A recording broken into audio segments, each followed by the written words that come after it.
दोस्तों, स्वागत है आपका हमारे चैनल दी यूनिक वर्ल्ड में। अकबर और बीरबल की बिल्कुल नई मजेदार कहानी वीडियो को पूरा जरूर देखें। एक दुकानदार बहुत ही कंजूस और जरूरत से अधिक बेईमान व लालची था। वह बर्तनों को बेचता और खरीदता था। शहर के अधिकांश लोग उसके व्यवहार से परेशान व दुखी थे। सबने मिलकर उस दुकानदार की शिकायत बीरबल से की। हुजूर, वह दुकानदार बहुत ही लालची, धूर्त और बेईमान है। मेहरबानी करके आप उस दुकानदार को सबक सिखाएं। बीरबल सबकी शिकायत पर उस दुकानदार से जाकर मिले और उसकी दुकान से 3 पतीले खरीद कर ले आए। कुछ समय बाद बीरबल एक छोटी सी पतीली लेकर दुकानदार से मिले और कहने लगे, आपके बड़े पतीले ने इसे पैदा किया है। आप इस पतीली को रख लें। दुकानदार बहुत ही प्रसन्न हुआ और पतीली लेकर चुपचाप रख ली। यह भी नहीं सोचा कि भला पतीला पतीली को कैसे पैदा कर सकता है। 15-20 दिन के बाद बीरबल एक बड़ा पतीला लेकर दुकानदार से मिले और बोले, मुझे आपके पतीले ठीक नहीं लगे, आप मुझे इनका मूल्य लौटा दें। यह सुनकर दुकानदार बौखला गया और ऊंची आवाज में बोला, आप तो केवल एक पतीला लेकर आए हैं, मैंने तो आपको 3 बड़े पतीले दिए थे। बीरबल दुखी स्वर में बोले, हाँ मुझे याद है, लेकिन क्या बताऊं, 3 में से 2 की मौत हो गई है। दुकानदार यह सुनते ही चिढ़ गया और भौहें चढ़ाते हुए बोला, क्या बात करते हैं जनाब, पूरे नगर में क्या एक मैं ही आपको मूर्ख मिला हूं? कहीं पतीले भी मरते हैं? पतीले जब बच्चे पैदा कर सकते हैं, तब पतीले मर क्यों नहीं सकते हैं? बीरबल ने अपने जवाब से दुकानदार का मुंह बंद कर दिया।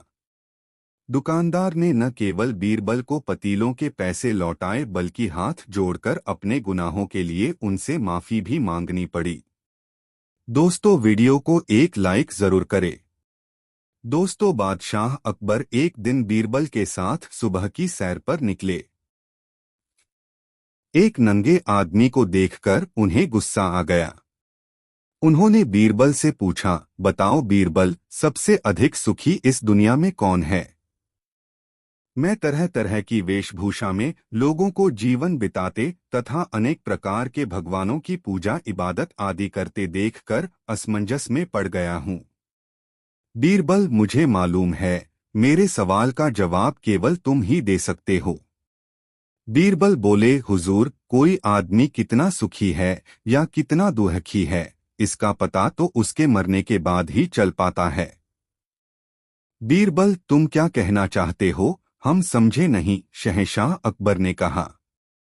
बीरबल बोले, जहांपनाह, आज जो आदमी सुखी है वही कल को मुसीबत में पड़कर दुखी हो जाता है। फिर ऐसे में किसी जिंदा व्यक्ति को कैसे सुखी या दुखी कहा जा सकता है? यहाँ अनगिनत ऐसे आदमी हैं जो दिखते तो सुखी हैं, पर उनका दिल दुखों से भरा पड़ा है। फिर उन्हें सुखी कैसे कहा जा सकता है? हुजूर, मेरी राय में तो जो व्यक्ति सुखपूर्वक मरता है वही सुखी होता है। बीरबल के इस जवाब को सुनकर शहंशाह बहुत प्रसन्न हुए और उनकी तारीफ करने लगे। दोस्तों, कहानी कैसी लगी कमेंट में जरूर बताएं। दोस्तों, शहंशाह अकबर ने एक बार बीरबल से सवाल करते हुए कहा, बीरबल, हमने सुना है कि हाथी की पुकार सुनकर श्री कृष्ण उसकी सहायता करने के लिए नंगे पांव दौड़े चले आए थे। न उनके साथ नौकर थे, न कोई सिपाही था, न कोई घोड़ा गाड़ी। बीरबल, हमारी समझ में इसका कारण नहीं आता। क्या उनके पास नौकर नहीं थे या नौकरों का अभाव था? बीरबल थोड़ा मुस्कराए, फिर बोले, जहांपनाह, मैं इसका जवाब देने के लिए आपसे कुछ दिनों का समय चाहता हूँ। कुछ दिनों के बाद बीरबल एक शाही नौकर से मिले जो शहंशाह के पोते की देखभाल करता था। उस शाही नौकर से इजाजत लेकर बीरबल बादशाह के पोते को एक शिल्पकार के पास ले गए और उससे कहा कि इस बच्चे की सूरत से मिलता जुलता मोम का एक पुतला तैयार कर दो। पुतला जब तैयार हो गया तो बीरबल ने पुतले को शाही वस्त्राभूषणों से सजा दिया, फिर उन्होंने मोम के पुतले को उसी नौकर को देते हुए कहा, इस पुतले को रोज की तरह बादशाह के सामने ले जाना और पास के तालाब में फिसल जाने का नाटक करते हुए गिर पड़ना। लेकिन इस बात का अवश्य ध्यान रखना कि पुतला तालाब में गिरे और तुम तालाब के किनारे पर ही गिरना। अगर तुम इस नाटक को करने में सफल रहे तो तुम्हें ढेरों इनाम मिलेंगे। शाही नौकर ने इनाम के लालच में बीरबल ने जैसा कहा था वैसा ही किया। वह मोम के पुतले को लेकर तालाब के पास आया और मोम का पुतला पानी में गिराकर वह स्वयं भी तालाब के किनारे पर गिर पड़ा। बादशाह अकबर दूर से ही यह सब देखकर घबरा गए और जिस हाल में थे उसी हाल में दौड़ते हुए आए और तालाब में कूदकर पुतले को लेकर तालाब के बाहर आ गए। हाथ में मोम का पुतला देखकर बादशाह अकबर समझ गए यह बीरबल का ही किया धरा है। बीरबल ने झट से कहा, जहां पनाह, इतने नौकर चाकर हैं, घोड़ा गाड़ी हैं, सिपाहियों की इतनी बड़ी फौज है, फिर भी आप स्वयं अकेले ही तालाब में क्या कूद पड़े। शहंशाह अब कहते भी क्या, वह तो आश्चर्य से भरे मौन खड़े रह गए। बीरबल हंसने लगे, हुजूर, अब तो कुछ कहने की जरूरत ही नहीं है। जिस तरह से आपको अपना पोता प्यारा है उसी तरह से भगवान श्री कृष्ण को उनके भक्त प्यारे हैं। यही कारण है कि वह गजराज की एक पुकार पर पैदल ही दौड़े चले आए थे। बादशाह अकबर बीरबल के जवाब से संतुष्ट थे और उन्होंने बीरबल को ढेरों इनाम से सुशोभित किया। दोस्तों, वीडियो को एक लाइक जरूर करें। दोस्तों, बादशाह अकबर दरबार में बैठे थे। दरबारी बीरबल से बहुत ही जलते थे और यह नहीं चाहते थे कि बादशाह से बीरबल के संबंध अच्छे रहें। आठ दरबारियों ने बादशाह से कहा, हुजूर, आप हर बात बीरबल से ही पूछा करते हैं, हमें कोई महत्व नहीं देते हैं। इससे हमारे स्वाभिमान को ठेस पहुंचती है। शहंशाह अकबर बोले, आप लोगों की शिकायत गलत है। बीरबल कोई साधारण व्यक्ति नहीं है, वह बहुत ही चतुर और समझदार हैं। कोई भी उनकी बुद्धिमत्ता के आगे ठहर नहीं सकता। यही कारण है कि हम कोई भी काम बीरबल से पूछकर करते हैं। शहंशाह अकबर की यह बात दरबारियों को पसंद नहीं आई। वे बीरबल से और भी ज्यादा नाराज हो गए। बादशाह ने दरबारियों को शांत बैठे देखा, तब उन्होंने कहा, अगर तुम सबको ऐसा लगता है कि तुम सब बीरबल से अधिक चतुर और बुद्धिमान हो तो आज तुम सबकी बुद्धिमानी की परीक्षा ली जाएगी। तुम में से जो भी इस परीक्षा में पास होगा उसे बीरबल का स्थान मिल जाएगा। इतना बोलकर शहंशाह ने 2 हाथ लंबी दुलाई मंगवाई। अब बादशाह ने दरबारियों की तरफ देखते हुए कहा, देखो, मैं लेट जाता हूँ और तुम सब एक एक करके मेरा शरीर इस दुलाई से ढकने का प्रयास करो। मेरे शरीर का कोई भी अंग खुला नहीं रहना चाहिए। जो भी दरबारी मेरा पूरा शरीर इस दुलाई से ढक देगा उसे ही बीरबल की जगह पर रखा जाएगा। दरबारियों को मन ही मन हंसी आ गई कि भला यह भी कोई दिमाग वाला काम है, यह काम तो कोई भी कर देगा। बादशाह भरे दरबार में लेट गए। एक एक करके सभी दरबारी बादशाह को दुलाई ओढ़ाने आए, लेकिन कोई भी दरबारी उनके पूरे शरीर को दुलाई से ढक न सका। अब बादशाह उठ खड़े हुए और बोले, देखी आपने अपनी बुद्धिमानी, क्या अपनी इसी बुद्धिमानी पर आप सबको इतना अभिमान था? अगर बीरबल यहाँ होते तो अवश्य ही इसी दुलाई से मेरा शरीर ढक देते। जब आप में से कोई एक भी इतना छोटा सा काम नहीं कर सकता तो दिमाग वाला काम क्या करोगे? यह कहकर बादशाह ने बीरबल को दरबार में बुलाया और बीरबल के हाथ में दुलाई देकर सारी बात बता दी। बादशाह पहले की तरह ही दरबार में लेट गए। बीरबल ने दुलाई को गौर से देखा, वह बहुत ही छोटी थी। बीरबल ने कहा, जहां पनाह, आप अपने पैर सिकोड़ लें। बादशाह के पांव सिकोड़ने पर बीरबल ने दुलाई से उनका सारा शरीर ढक दिया। फिर बीरबल ने बादशाह से कहा, उतने पांव फैलाइए जितनी लंबी चादर हो। बादशाह बीरबल के इस विचार से गदगद हो गए और दरबारियों से कहा, बीरबल की चतुराई तुम सबने देख ली न। अब तो किसी को कोई शिकायत नहीं होगी। शर्मसार दरबारी शहंशाह से माफी मांगकर चुप हो गए। दोस्तों, वीडियो को एक लाइक जरूर करें। दोस्तों, बादशाह अकबर अभी आकर दरबार में बैठे ही थे कि तभी दरबार में एक कसाई और एक तेली आपस में बहस करते हुए आ गए। बादशाह ने बीरबल से कहा, बीरबल देखो यह क्यों बहस कर रहे हैं। जी हुजूर, कहते हुए बीरबल उठ खड़े हुए और पूछा, तुम दोनों में से शिकायत लेकर कौन आया है।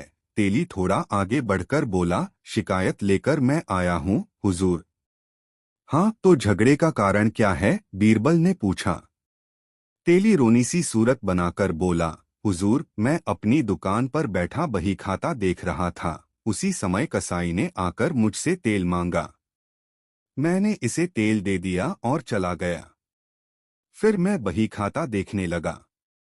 कुछ समय बाद जब मेरी नजर सामने गई तो पैसों की थैली गायब थी। मुझे इस कसाई पर संदेह हुआ और मैं दौड़ा दौड़ा इसके पास गया तो मैंने अपनी थैली इसके हाथ में देखी। मैंने इससे अपनी थैली मांगी तो इसने थैली देने से मना करते हुए कहा कि यह थैली इसकी है। मैं सच बोल रहा हूँ हुजूर।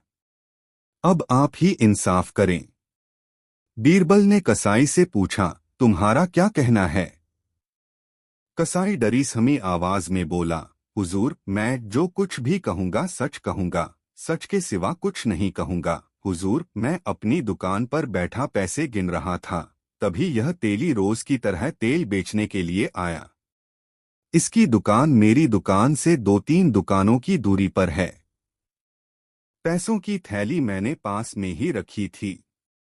इसके जाने के बाद जब मेरी थैली नहीं दिखी तो मैंने दौड़कर इसे पकड़ा और इसके हाथ से अपनी थैली छीन ली।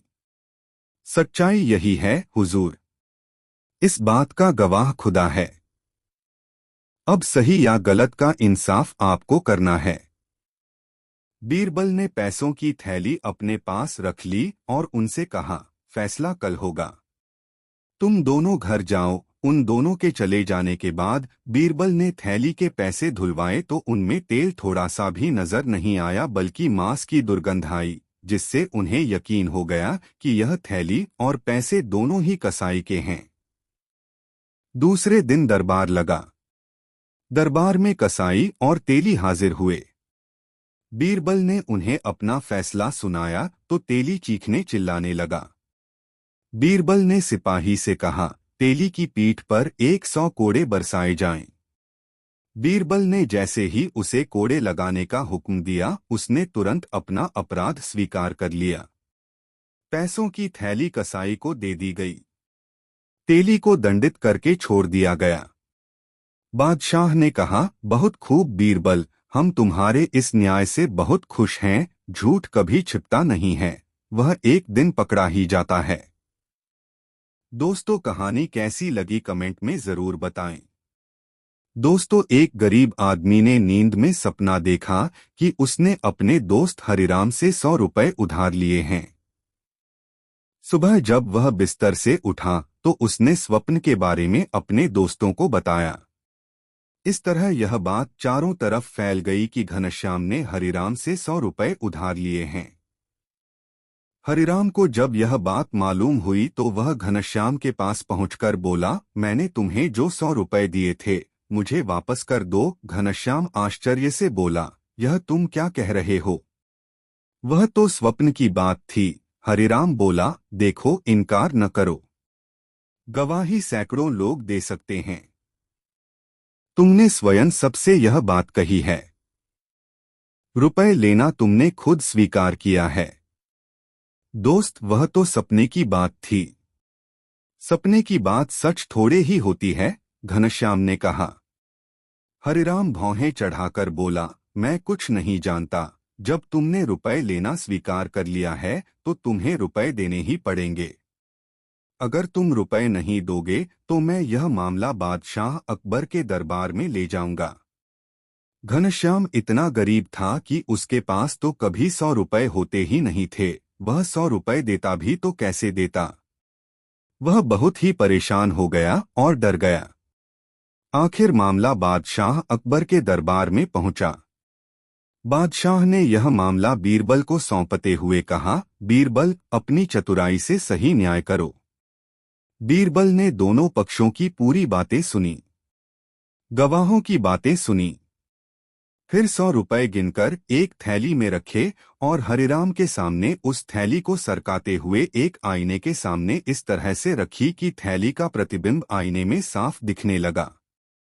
आईने की ओर इशारा करते हुए बीरबल ने ऊंचे स्वर में कहा, हरिराम, तुम आईने से अपने रुपए ले सकते हो। हरिराम आश्चर्य से बोला, हुजूर, आईने में दिखाई देने वाले रुपए को मैं कैसे ले सकता हूँ। बिल्कुल सही कहा, बीरबल बादशाह की ओर देखते हुए बोले, सपना भी तो एक प्रतिबिंब की तरह ही होता है। फिर सपने में उधार लिया गया रुपया कैसे वापस किया जा सकता है।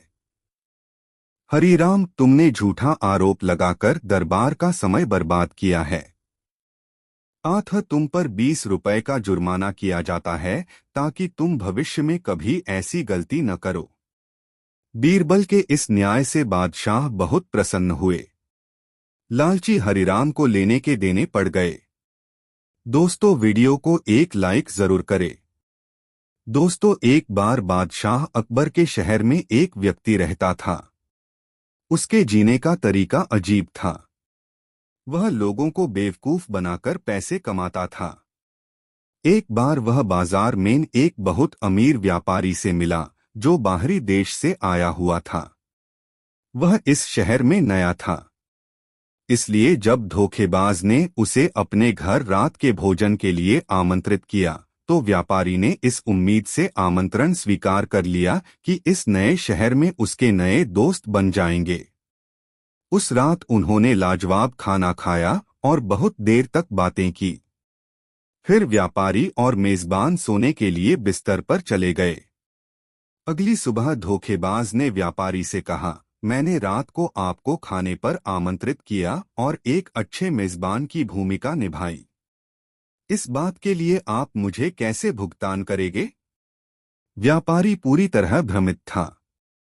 उसने कहा, मैं नहीं जानता कि तुम किस बारे में बात कर रहे हो। धोखेबाज बोला, आपने मेरा हीरा चोरी कर लिया है। मैं उसे वापस चाहता हूँ। व्यापारी ने कहा, मित्र, मैं नहीं जानता कि तुम किस हीरे की बात कर रहे हो। मुझे बिल्कुल पता नहीं है। उन दोनों में लड़ाई शुरू हो गई। आखिरकार वे दोनों इसके समाधान के लिए अदालत में जाने को तैयार हो गए। बादशाह अकबर दोनों की कहानी सुनकर हैरान हो गए। उन्होंने बीरबल को यह मामला सुलझाने को कहा। धोखेबाज ने कहा, महाराज, मेरे पास गवाह है जिसने व्यापारी को हीरा चोरी करते हुए देखा है। बीरबल ने कहा, अपने गवाहों को बुलाओ, मैं इस बारे में उनसे कुछ पूछना चाहूंगा। एक नाई और दर्जी धोखेबाज के गवाह थे। बीरबल ने दोनों को अलग अलग कमरों में बैठा दिया। फिर उन्होंने मिट्टी का ढेर देकर हीरे के आकार के रूप में करने को कहा। नाई ने अपने जीवन में कभी हीरा नहीं देखा था। उसके पिता ने उसे बताया था कि नाई का हीरा उसका उस तरह होता है। इसलिए उसने मिट्टी को उस तरह की तरह आकार दे दिया।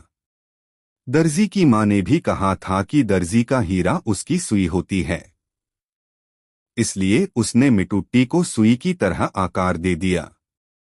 जब बीरबल ने देखा कि दोनों गवाहों ने क्या बनाया है तो वह बोला, जहांपना, इन दोनों में से किसी ने भी हीरा नहीं देखा है, तो कैसे इन दोनों ने व्यापारी को हीरा चोरी करते हुए देखा है? यह कहानी झूठी है। व्यापारी निर्दोष है। यह साबित होता है कि धोखेबाज ने नाई और दर्जी को झूठे गवाह बनने के लिए रिश्वत दी है। व्यापारी खुशी से वापस अपने घर चला गया, जबकि धोखेबाज को कैदखान में डाला दिया गया। दोस्तों, वीडियो को एक लाइक जरूर करें। बीरबल और 3 गुड़िया। दोस्तों, एक बार एक कलाकार 3 सुंदर गुड़ियों को लेकर बादशाह अकबर के दरबार में आया। ये गुड़ियां बिल्कुल एक समान थी। उनमें इतनी समानता थी कि उनके बीच अंतर करना बहुत मुश्किल था। अकबर को गुड़ियां बहुत प्यारी लगीं। उसने कहा, ये गुड़ियां मुझे बेच दो और मैं तुम्हें इनकी अच्छी कीमत दूंगा। कलाकार ने कहा, जहांपना, ये गुड़ियां बेचने के लिए नहीं हैं। बेशक मैं आपको ये उपहार के रूप में दे दूंगा यदि आपको दरबार में कोई यह बता दे कि तीनों में से अच्छी कौन सी है। यह एक अजीब पहेली थी। अकबर ने गुड़ियों को उठाया और करीब से देखा, किंतु तीनों गुड़ियों में इतनी समानता थी कि अकबर यह नहीं कह सका कि कौन सी अच्छी है। तब उसके प्रत्येक मंत्री ने इस पहेली को सुलझाने की कोशिश की, परंतु वे असफल रहे। अकबर ने बीरबल को बुलाकर कहा, प्रिय बीरबल, तुम क्यों नहीं कोशिश करते? मुझे विश्वास है कि तुम इस पहेली को हल कर लोगे। बीरबल अकबर की ओर सम्मान से झुका और गुड़ियों के पास गया। उसने प्रत्येक गुड़िया को हाथ में उठाया और बड़ी बारीकी से उनको देखा। हर कोई आश्चर्यचकित था। उसने एक गुड़िया के कान में फेंक मारी। हवा उसके दूसरे कान से बाहर आ गई। फिर उसने दूसरी गुड़िया को कान में फूंक मारी, किंतु इस बार हवा उसके मुंह से निकली। जब बीरबल ने तीसरी गुड़िया के कान में फूंक मारी तो हवा कहीं से भी बाहर नहीं निकली। बीरबल ने कहा, जहांपना, यह तीसरी गुड़िया ही इन तीनों में सबसे अच्छी है। अकबर हैरान हो गया। उसने कहा, तुमने यह कैसे जान लिया? बीरबल ने कहा, मेरे मालिक, यह तीनों गुड़िया 3 व्यक्तियों की तरह है। जब मैंने पहली गुड़िया के कान में फूंक मारी तो यह दूसरे कान से बाहर आ गई। ऐसे ही जब हम एक रहस्य किसी दूसरे व्यक्ति को बताते हैं तो वह अगले ही पल उसे भूल जाता है। जब मैंने दूसरी गुड़िया के कान में फूंक मारी तो वह उसके मुंह से बाहर निकल गई। ऐसे ही कुछ व्यक्ति जो कुछ सुनते हैं उसे शीघ्र ही दूसरे व्यक्ति को बता देते हैं। ऐसे व्यक्ति कभी रहस्य को छुपाकर नहीं रख सकते। किंतु जब तीसरी गुड़िया के कान में फूंक मारी तो हवा कहीं से भी बाहर नहीं आई। इस तरह के व्यक्ति अच्छे होते हैं जो रहस्य को छुपकर रखते हैं।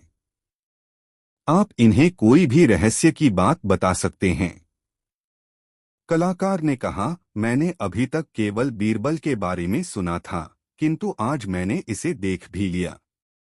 जहांपनाह, ये गुड़िया आपकी है।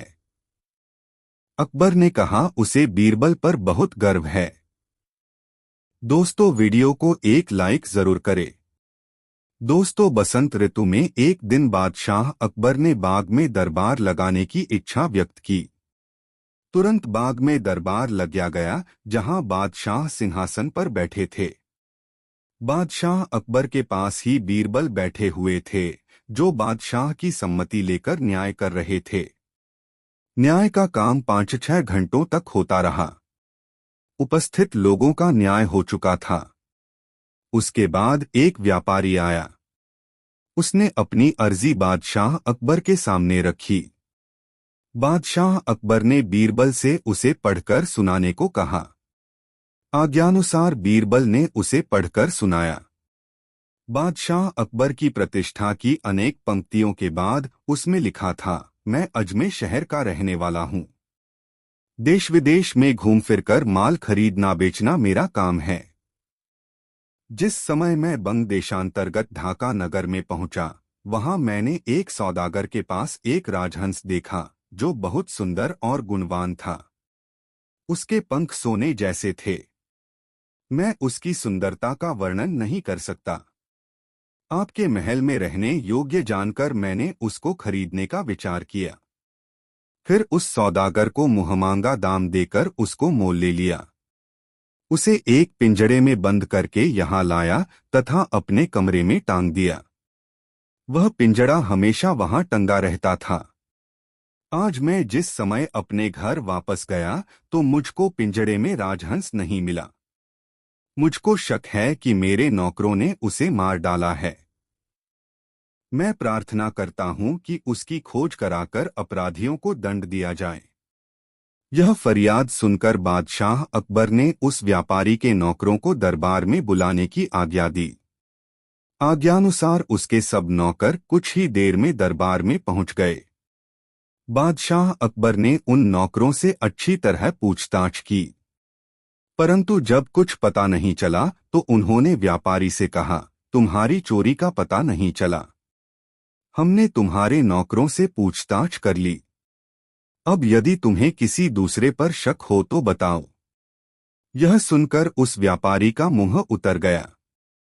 उसने बीरबल से कहा, जैसा आज मेरे साथ न्याय हुआ, यदि ऐसे अन्य न्याय भी होते हों तो फिर सच्चा न्याय कौन करता है? बीरबल ने कहा, मैं तुम्हारा न्याय किए देता हूं। फिर बीरबल ने व्यापारी के नौकरों को दोबारा बुलाने की आज्ञा दी। सिपाही नौकरों को ले आए। कुछ खोज करने के बाद बीरबल उनकी ओर देखकर बोले, क्यों रे चोर, तेरे मन में क्या विचार है? पक्षी को मारकर खा गया और उसके पंख भी पगड़ी में छिपाकर दरबार में आया है। वाह, शाबाश, इतनी देर से तो तूने स्वीकार नहीं किया, परंतु अब बोल क्या कहता है? बीरबल को इस तरह कहते हुए सभी दरबारियों ने मुना। सौदागर के नौकरों में राजहंस को चुगने वाला भी था। उसने अपने मन में विचार किया कि कहीं मैं भूल में अपनी पगड़ी में पंख तो नहीं रख लाया हूं। ऐसा सोचकर उसने इस ढंग में धीरे धीरे पगड़ी पर हाथ फेरना शुरू किया कि किसी भी दरबारी को मालूम न पड़े। सब लोग नौकरों की तरफ देख रहे थे, परंतु किसी की भी दृष्टि उस चोर पर नहीं पड़ी। लेकिन बीरबल ने उस चोर को ताड़ लिया। उन्होंने उसके अलावा अन्य सबको छोड़ देने की आज्ञा दी। फिर बीरबल ने उससे अनेक प्रकार के प्रश्न किए, परंतु जब किसी भी तरह उसने चोरी करना स्वीकार नहीं किया तो उसकी पिटाई करने की आज्ञा दी गई। पिटाई की बात सुनते ही उसने डर के मारे तुरंत अपना अपराध कबूल कर लिया। बीरबल की इस बुद्धिमत्ता से न सिर्फ बादशाह अकबर ही बल्कि व्यापारी भी बहुत प्रसन्न हुआ। दरबारी भी बीरबल के न्याय पर वाह वाह कर उठे। दोस्तों, वीडियो को एक लाइक जरूर कर दे। दोस्तों, एक बार बीरबल अपने किसी काम से काबुल गए। उनकी वेशभूषा देखकर लोगों ने वहां के बादशाह को शिकायत कर दी। काबुल के बादशाह के सैनिक बीरबल को दरबार में लेकर आए। काबुल के बादशाह ने उनसे पूछा, आप कौन हैं और यहाँ किस मकसद से आए हैं? बीरबल बोले, मैं एक मुसाफिर हूँ और देश विदेश की यात्रा करता रहता हूँ। काबुल के बादशाह ने कहा, तब तो तुम्हें देश विदेश के अनेक राजाओं के बारे में पता होगा। बताओ, तुमने कहीं हमारे जैसा बादशाह देखा है? बीरबल सिर झुकाकर बोले, हुजूर, आप तो पूनम के चांद हैं। आप जैसा अन्य बादशाह भला कौन हो सकता है? काबुल का बादशाह मन ही मन खुश होता हुआ बोला, हम पूनम के चांद हैं तो तुम्हारा बादशाह क्या है? बीरबल सीना तानकर बोले, हुजूर, हमारा शहंशाह तो दूज का चांद है। काबुल का बादशाह स्वयं को पूनम का चांद समझकर खुशी के मारे गदगद हो गया और बीरबल को छोड़ दिया और सादर अपने दरबार में बैठाया। दूसरे दिन बीरबल को वस्त्राभूषणों से नवाजकर विदा किया। बीरबल वहां से दिल्ली पहुंचे तो उन्होंने अपने मित्रों को यह बात सुनाई। यह बात एक मुंह से दूसरे मुंह होते हुए शाही दरबार तक भी पहुंच गई। बीरबल से जो दरबारी ईर्ष्या करते थे, उन्होंने इस बात को नमक मिर्च लगाकर बादशाह अकबर के सामने पेश कर दिया। अकबर बादशाह को यह बात बड़ी ही बुरी लगी। अगले दिन बीरबल दरबार में पधारे तो शहंशाह ने बीरबल से कहा, बीरबल, हम क्या सुन रहे हैं? तुम काबुल गए थे, बताओ तुमने वहां के सुल्तान से क्या कहा है? बीरबल ने बादशाह सलामत को वहां की सारी बातें कह सुनाई। अकबर बादशाह नाराज होते हुए बोले, बीरबल, काबुल के बादशाह को पूनम के चांद की तरह बड़ा और हमें दूज के चांद की तरह छोटा बताकर तुमने हमारी बेइज्जती नहीं की है। बीरबल सहज भाव से ही बोले, बादशाह सलामत, आप यह क्या कह रहे हैं? मैंने तो वहां आपका गुणगान ही किया है। पूनम का चांद कितना ही बड़ा क्यों न हो उसे कोई भी महत्व नहीं देता और वह तो अगले दिन से घटने लगता है। पल पल घटने वाली चीज तो हर धर्म में अशुभ, तुच्छ और त्याज्य मानी जाती है। दूज का चांद चाहे कितना भी छोटा हो लेकिन हिंदू और मुसलमान दोनों ही बड़े आदर भाव के साथ उसका दर्शन करते हैं। मुस्लिम महीना दूज से ही शुरू होता है। हिंदू लोग दूज के चांद को शुभ मानकर उसी दिन शुभ कार्य की शुरुआत करते हैं। इन सबसे बड़ी बात यह है कि दूज का चांद दिन प्रतिदिन बढ़ता ही है। जहां पनाह, अब आप ही बोलिए कि काबुल के बादशाह को पूनम का चांद और आपको दूज का चांद कहकर मैंने किसकी प्रशंसा की है। बीरबल को बादशाह ने उठकर गले से लगा लिया और कहा, मुझे पता है बीरबल, तुम जहां भी जाओगे वहां मेरी प्रशंसा ही करोगे। बीरबल से जलने वाले दरबारियों का मुंह इतना सा हो गया और जो दरबारी बीरबल की पसंद करते थे वे तालियां पीटकर उनकी तारीफें करने लगे। बीरबल की यही तो विशेषता थी कि वह बहुत ही सोच समझकर बातें करते थे और मौका आने पर अपनी बात को सिद्ध करके दिखा भी देते थे। दोस्तों, यह वीडियो अपने मित्रों को जरूर शेयर करें। दोस्तों, एक धनवान कंजूस व्यक्ति की तारीफ में एक कवि कविता लिखकर उससे मिला और कवि ने अपनी कविता बड़ी शान से पढ़कर उसे सुनाई। वह कंजूस समझ गया कि यह कवि उससे कुछ लेने के लिए ही यहाँ आया है। प्रशंसा में कविता पढ़ना तो एक बहाना है।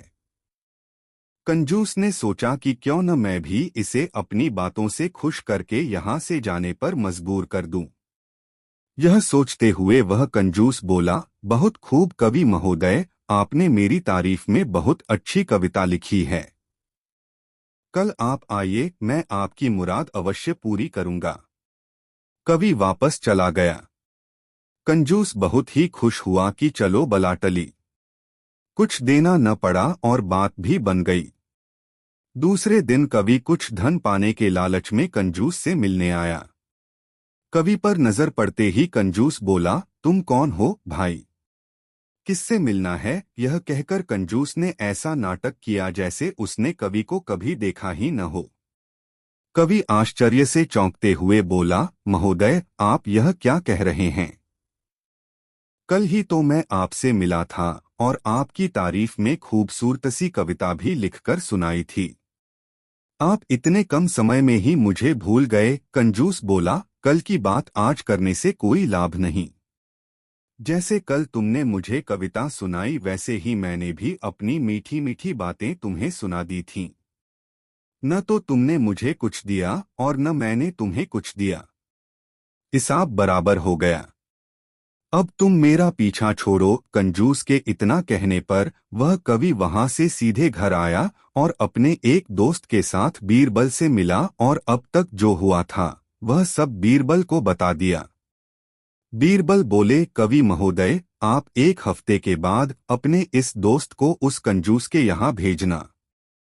जब आपका दोस्त कामकाज के बहाने उससे मित्रता कर ले तब किसी दिन उसे घर पर आने का निमंत्रण देना। उस दिन मुझे भी बुला लेना, लेकिन इतना अवश्य ध्यान रहे कि उसे केवल न्योता देना है, खाना नहीं खिलाना है। बीरबल यह कहकर दरबार के कामकाज में तल्लीन हो गए। कवि का मित्र कुछ ही रोज में कंजूस से काफी घुल मिल गया। जब मित्रता गाढ़ी हो गई तब एक दिन कंजूस को उस व्यक्ति ने खाने का निमंत्रण दिया। कंजूस ने निमंत्रण स्वीकार कर लिया।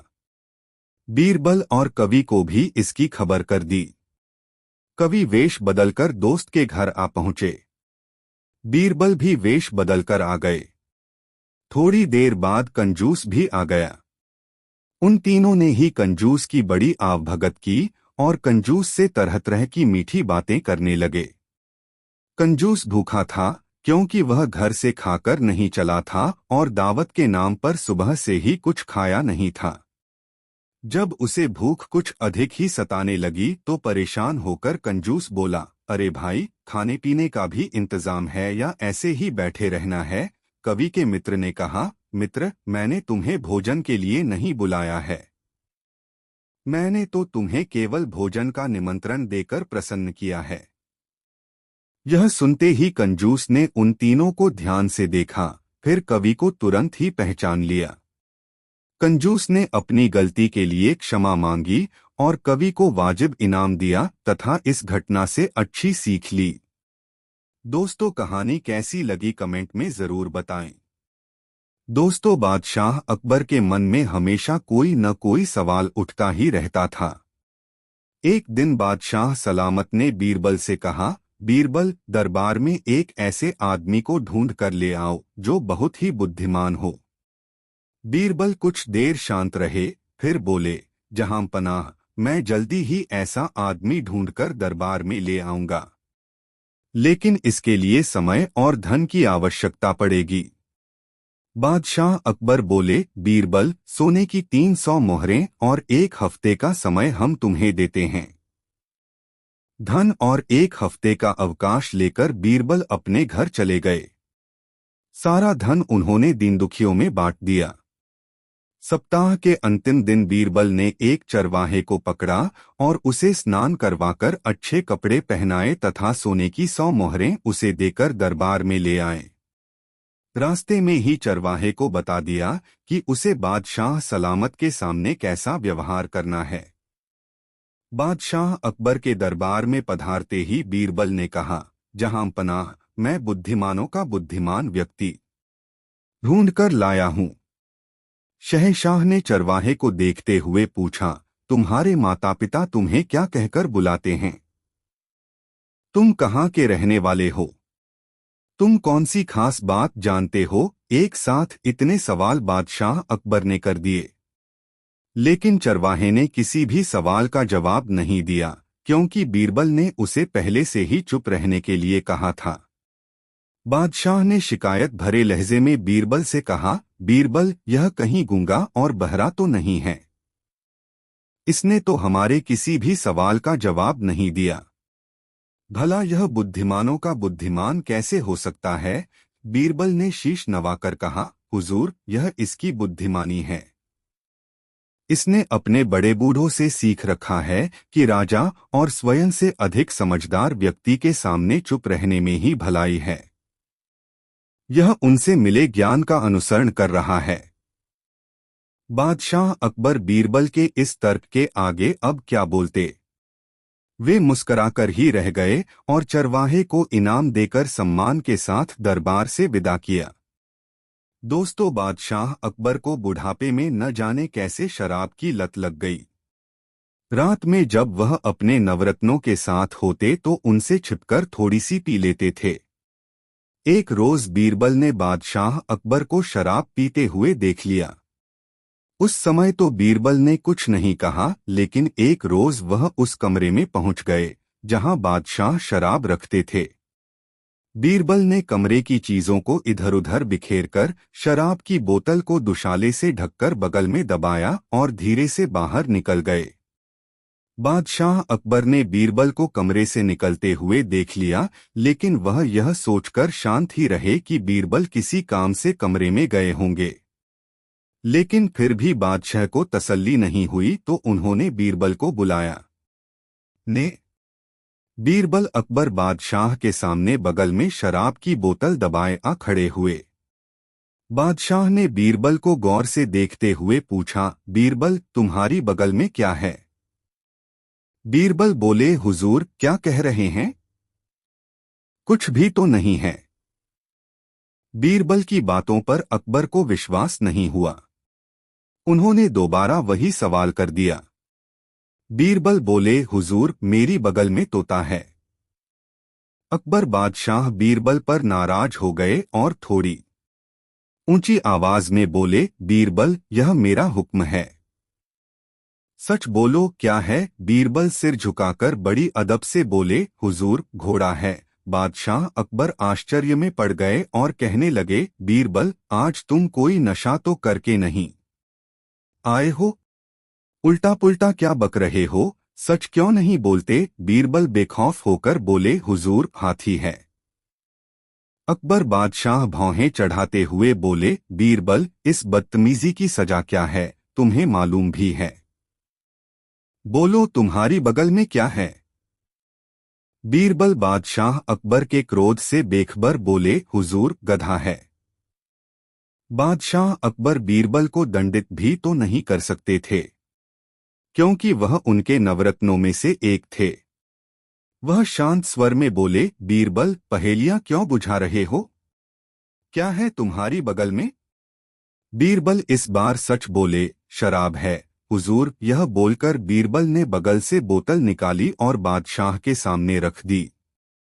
बादशाह अकबर को बड़ा ही आश्चर्य हुआ और उन्होंने मन ही मन सोचा, अच्छा तो बीरबल भी शराब पीते हैं। यह सोचते हुए अकबर ने एक सेवक से कहा, बीरबल को आराम से घर पहुंचा देना। अकबर बादशाह के मन में यह बात थी कि बीरबल आज होश में नहीं है, उन्होंने अवश्य ही शराब पी है। बीरबल चुपचाप घर आ गए। शाम के समय जब नवरत्नों की महफिल जमी तो बीरबल भी महफिल में आ गए। बादशाह अकबर को बड़ा ही ताज्जुब हुआ। उन्होंने बीरबल से पूछा, अब आपकी तबीयत कैसी है बीरबल? बीरबल चौंकते हुए बोले, हुजूर मेरी तबीयत को क्या हुआ था? अकबर बादशाह बोले, बीरबल तुम ठीक ठाक न होते तो क्या शराब की बोतल बगल में छिपाकर पूछने पर यह बोलते कि घोड़ा है, हाथी है, गधा है, तोता है।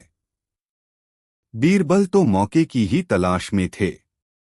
बड़े ही शांत स्वर में बोले, हुजूर मैं उस समय न तो बेहोश था और न ही मदिरापान किया था, लेकिन जो कुछ भी बोला था वह बिल्कुल सच था। तुम होश में तो हो बीरबल? अकबर बादशाह ने बीरबल को देखते हुए पूछा। हुजूर गुस्सा न करें, पहली बार जब आपने पूछा कि बगल में क्या है तो मैंने कहा कुछ नहीं। हुजूर यह ठीक ही तो है, पहला प्याला पीने पर आदमी को कुछ भी पता नहीं चलता, किंतु दूसरा प्याला पीते ही उसकी आवाज तुतलाने लगती है। मैंने आपके दोबारा पूछने पर इसीलिए तो कहा था तोता है। शराब का तीसरा प्याला गले से नीचे उतरते ही आदमी घोड़े की तरह हिनहिनाने लगता है, इसीलिए तीसरी बार पूछने पर मैंने कहा था घोड़ा है। चौथा प्याला गले से नीचे उतरते ही आदमी मतवाला हो जाता है, इसीलिए आपके चौथी बार पूछने पर मैंने कहा था बगल में हाथी है। पांचवीं बार जब आपने पूछा कि बगल में क्या है तब मेरा जवाब गधा था, क्योंकि पांचवा प्याला हलक से उतरते ही आदमी गधा बन जाता है। जो चाहो उससे करवा लो, जो चाहो उस पर लाद दो या नाली में फेंक दो। छठवां प्याला हलक से उतरते ही आदमी अपना होश खो देता है, इसीलिए जब आपने छठवीं बार पूछा तो मैंने पूरी बोतल ही आपके सामने रख दी। अपनी हाजिर जवाबी के लिए मशहूर चतुर बीरबल को अकबर ने उठकर गले से लगा लिया। फिर वह उस कमरे में चले गए जहां उन्होंने शराब की बोतल रखी थी। बोतल वहां नहीं थी और कमरे की चीजें बिखरी हुई थीं। बादशाह अकबर को यह समझने में देर न लगी कि यह सब बीरबल का ही किया धरा है और उन्होंने मेरे भले के लिए ही इतना सब कुछ किया। इसके बाद तो अकबर बीरबल से और भी अधिक प्रभावित हुए और न सिर्फ उन्हें इनाम से नवाजा बल्कि बादशाह ने शराब पीनी भी छोड़ दी। दोस्तों कहानी कैसी लगी कमेंट में ज़रूर बताएं। ऐसी और नई मज़ेदार कहानी सुनने के लिए हमारे चैनल द यूनिक वर्ल्ड को सब्सक्राइब ज़रूर करें। वीडियो अपने मित्रों को ज़रूर शेयर करें। वीडियो देखने के लिए धन्यवाद।